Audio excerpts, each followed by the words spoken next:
യുകെയിലും യൂറോപ്പിലും weekend റീസെയിലിൽ Empuraan cinema $900,000 ഇതുവരെ നേടിയിരിക്കുന്നത്. ഓസ്ട്രേലിയയിലെ സിനിമയുടെ 4 ദിവസത്തെ പ്രീസെയിൽ കളക്ഷൻ എന്നത് $600,000 നേരത്തെ ആടുജീവിതം വീക്കെൻഡിൽ $535,000 നേടിയിരുന്നു.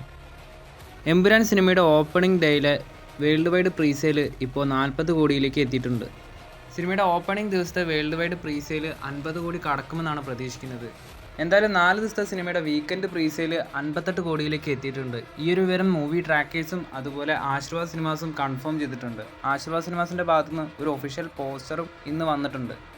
മരക്കാർ സിനിമയുടെ 2 പ്രീസെയിലാണ് എമ്പുരാൻ സിനിമയ്ക്ക് 3 ദിവസം ബാക്കി നിൽക്കുമ്പോൾ സംഭവിക്കുന്നത്. എന്തായാലും വേൾഡ് വൈഡിൽ നിന്നും ആദ്യമായി 50 കോടിയോളം രൂപ ഓപ്പണിംഗ് കളക്ഷൻ നേടുന്ന മലയാള സിനിമയായിട്ട് എമ്പുരാൻ മാറാൻ പോകുന്നത് തന്നെയാണ് മനസ്സിലാക്കാൻ സാധിക്കുന്നത്. ആശീർവാദ് സിനിമാസ് അടുത്തതായിട്ട് പ്രൊഡ്യൂസ് ചെയ്യാൻ പോകുന്ന ലാലേട്ടൻ്റെ സിനിമകളുടെ ഒഫീഷ്യൽ അനൗൺസ്മെൻറ്റ് ഉടനെ ഉണ്ടാകുമെന്നാണ് അറിയാൻ സാധിക്കുന്നത്.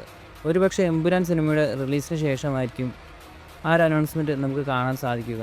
അമൽ നീരദിൻ്റെ സിനിമയടക്കം ഈ ഒരു അനൗൺസ്മെൻറ്റിൽ ഉണ്ടാവും. എന്തായാലും കൂടുതൽ ലാലേട്ടൻ സിനിമകളുടെ അപ്ഡേറ്റുകളുമായി അടുത്തൊരു വീഡിയോയിൽ കാണാം.